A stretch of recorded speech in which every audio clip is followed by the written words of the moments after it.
और काफिर ये समझता है कि मुसलमान हैं। शुक्रिया हिलाल साहब, आपने जो एक तरह का स्टीरियोटाइपिंग हो रही है और जो बहुत अनजाने ढंग से सब मुसलमान वोट बैंक का हिस्सा होते हैं, इसको इतनी बारीकी से, इतनी सूक्ष्मता से इस बात को सामने रखा कि हमारे लिए एक बहुत सारा कुछ नया सीखने, जानने और विचार करने का था। अब मैं आपके सामने, शायद मीना कंडासामी को कम लोग जानते होंगे। I think this is her first encounter with Hindi audience, and before it I don't think we have spoken before then. So I just want to give a brief introduction about her. She's an author and activist from Chennai. Being a woman and belonging to an oppressed class, she herself has witnessed several layers of discrimination and oppression. She has been writing for different magazines. I have read her in The Hindu, Tehelka, Outlook, all the magazines, a number of online portals. She has participated in International Writer Program in the University of Iowa and has been a fellow in Kent University, Canterbury. As a writer, her focus is on caste discrimination, feminism and linguistic identity. I think her PhD also was on linguistic identity, the issue of linguistic identity. Her books include Miss Militancy, it is a poetry collection, Touch, Mascara, My Lover Speaks of Rape, and mainstream political thought always finds itself perplexed before her writing. We Are Not Citizens, The Gypsy Goddess. She has written a book on the plight of Tamil women in Sri Lankan civil war. The orders were to rape you. वो किताब जो है, एक लड़की शिकायत करती है अपने जवान से कि तुम मेरे साथ बदसलूकी नहीं कर सकती हो। वो बताता है कि हमारे अफसर ने कहा है कि तुमको रेप किया जाए तुम लोगों को। ये भयावह कहानी उन्होंने लिखी है। And she has a very good translator also, very important translator. She has translated Periyar and A number of other writers and theoreticians. As an activist, she had arranged a beef festival against what she called food fascism. So, and she had acted in a film also, in a Malayalam film. I invite her for her thought on this. Good afternoon, good evening everyone. अगर मैं हिंदी में बोलती तो आप लोग वैसे बाहर जाना शुरू हो जाएगा, इसलिए I'll try to speak only in English. And also, as a Tamil woman, I'm very proud to speak about Premchand because he is beyond language. He's beyond, and it's a great honor to be here because to read Premchand in school, you know, I did 12 years of Hindi, but like every Tamil, I will say I don't know Hindi. But you know, Premchand was really different. I think with both Ramdhari Singh Dinkar and Premchand changed my view of what a writer can do and what a writer should do in society. So it's a great honor. I thank Rachna Yadav for calling me here, Hans India, and I'm also slightly nervous to talk in the presence of all these great people like Professor Jodhka and Priyadarshana and of course Manoj Jha, who I always see only in Parliament.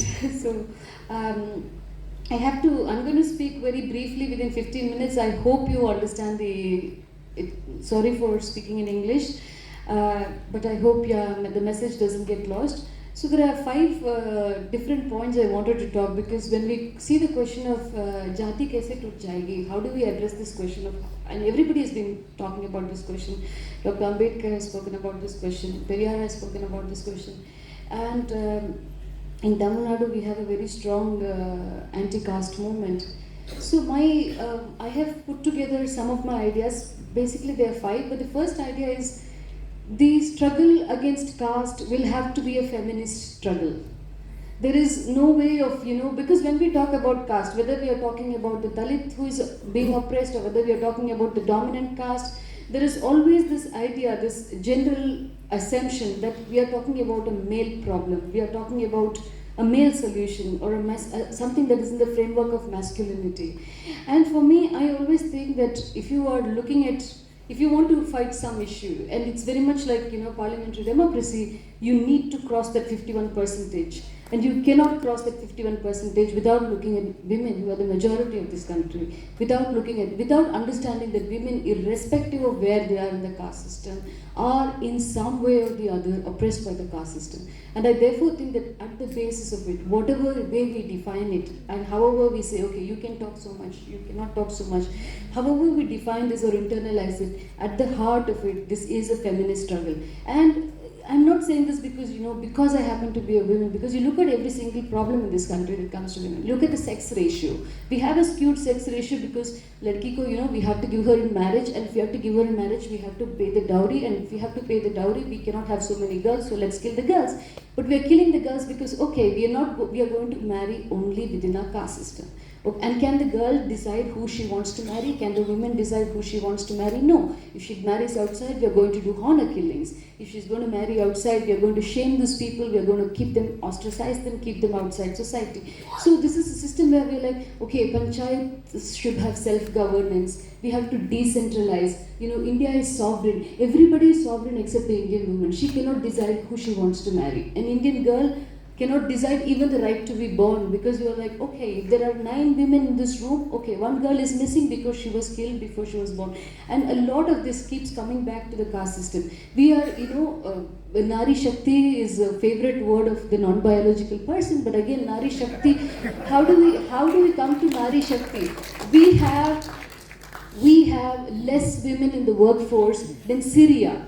Syria that had, Bashar, dictatorship, conditions of war. We have as many or about less women than Afghanistan in the workforce. Why are women not working? Do you think Indian women are not working? Indian women are working all the time. But Indian women cannot go to the workforce because if a woman goes to the workforce, the respect of the family will go, the status will go away. How can women work? What if she meets somebody? This entire claustrophobia about, women, what they can do with their bodies. All of this again goes back to this one simple question because, like Ambedkar called it, women are the gateways of the caste system. So all this entire control of women that, today we suffer as a society. If you talk about Delhi, okay, Delhi is not safe. There's so many things that's happening to women. Why is everything happening to women? Because you live in this culture where women are so heavily policed because, the caste paranoia is hanging over us. And it's very easy because, when you're going through something, you see, okay, my parent is bad, my mother is bad, my neighbors are bad. But what is the bigger system? And the bigger system always happens to be the caste system. And it's not also like, okay, it's like, okay, some woman comes from Tamil Nadu, a poet is talking about it, but it's become a national disease. You look in Uttar Pradesh, the kind of things they have happened. They're putting vigilante police for love jihad. They're trying to prosecute people who are talking to each other. They're trying to see, and the incursion of caste into this domain, into the domain of the domestic, into saying, I think Uttarakhand had a rule or something saying, if you're a couple who are living together, you have to register with the police. So caste in some way, like in the beginning, if you go to the history of the caste system, and try to see how did people try to fight it, and you look at the debates that were going back 150 years ago in the Madras Legislative Council, they were fighting about caste as an issue of civil liberties. Okay, we have the right to walk on streets because that's a right. But today what is caste system doing is that it's reversing what's happening. Today what is happening is that the civil liberty to live with who you please is taken away because that's the kind of control. The control of caste, the control of religion they want. So I sincerely believe that, if you are committed, if any one of us is committed to annihilation of caste, we will equally be committed to the feminist project. And the second thing is, and this is slightly controversial, but also, somebody said we cannot just talk about Ambedkar Periyar without context, and that's why I really think we need to define this anti-caste struggle for our time. And in our time, we cannot think about anything against caste except in the framework of being extremely anti-capitalist. Google will come and tell you, okay, we are here for diversity, equity, what is the other thing? Inclusivity, whatever, DEI. All the big corporates are going to use things. They're going to be like, oh, we are taking part in the Pride Parade. They're going to say, okay, but we are going to give some women, Indra Nooyi is going to become the CEO somewhere. But all these are only top dressing. Unless we fight capitalism and unless we fight it with everything we have, we cannot destroy caste system. And because today, there's this whole Thomas Piketty study that comes out, and Thomas Piketty's team has put together saying 88.4% of Indian billionaires all happen to be upper caste. So when Rahul Gandhi is today calling out and saying, okay, how many people in the PMO happen to be Dalits, happen to be Adivasi, happen to be backward, it's a very legitimate question, because the concentration of capital, in India, just as the concentration of political power, which is somewhat more spread out, the concentration of capital in India is happening in the hands of the upper caste people. So how do you look at an anti-caste revolution that doesn't challenge capitalism at the heart of it? And also, I believe that at least the South, anything comes from Delhi, we are very suspicious. Our first reaction is suspicion, and then we are like, okay, what else do you have to say? So you look at the new education policy. So the new education policy, for instance, they're trying to say, okay, this is decolonialism, this is that. But at the heart of it, what is the new education policy? There's this entire push towards traditional learning, towards hereditary occupations, towards saying that, we are going to... It's basically something that we fought against in the 1920s and 1930s, saying that we do not want an education system where we have to go back to doing what our father was doing, where we do not want to go back to do what our family was doing. And this is what capitalism wants. Capitalism at some point wants a large labor force. They want a large slave labor force, and caste and capitalism are, especially racial capitalism, are the same. They all want a huge labor force, which is why they are like, okay, don't get educated, because if you're not going to get educated, we're not going to be giving you jobs. That's how they call, India has so many gig workers, and you do not have the right to unionize. You cannot unionize. And most of all, I think I have no standing to talk about it in the presence of someone like Manoja, who speaks about it a lot. What about the private sector? They have completely taken over, because the idea of reservation exists in the public sector, which they do not fulfill it at all. But then the mass of what's happening in this country is taking place in the private sector, and none of us have the right to ask how many Dalits are you employing, how many backward class are you employing, how many Adivasi people are you employing, and therefore it becomes in a way in which, and most of these private sectors, Adani doesn't get his money from anywhere. He's taking loans from SBI of all places. It's our money in which capitalism is using for all of its monopoly. If Adani is building airports, buying airports, all these airports sit on people's land, but people are not stakeholders. People whose land is taken away are not stakeholders. And so the more and more you look at how do you fight capitalism or how do you fight caste, I think these two are struggles that we constantly, and especially with young people, it's very difficult to say this, because capitalism is now using, the aesthetic that young people like. It's using the aesthetics of Instagram. It's using, it's trying to look cool. It's trying to do this and that for, being pride. You can be cool, you can be queer. It's accepting us in so many ways, but in the same way, it doesn't want to address the problem of the system. And then, 3 more points and I'll finish. I hope I have time. 10 minutes, 5 minutes, okay. 5 minutes, okay. Okay, 3 more points. I'll go really, really quickly. So the other problem is that, as a Tamil person, I really, really have to say this as well, is we always have to be very proud of our languages. I mean, just as I'm very proud of being Tamil, all of you have to be very proud of being, Hindi speakers or whatever is your mother tongue. Part of the reason is in Tamil Nadu, even till today, there are temples like, the famous Nataraja temple, like where Shiva is dancing with his foot in the air. In that temple, you cannot pray in Tamil. I mean, the people who go to the temple, the people who give money to the temple, the people who worship in the temple are all Tamil, but prayers in Tamil are not allowed.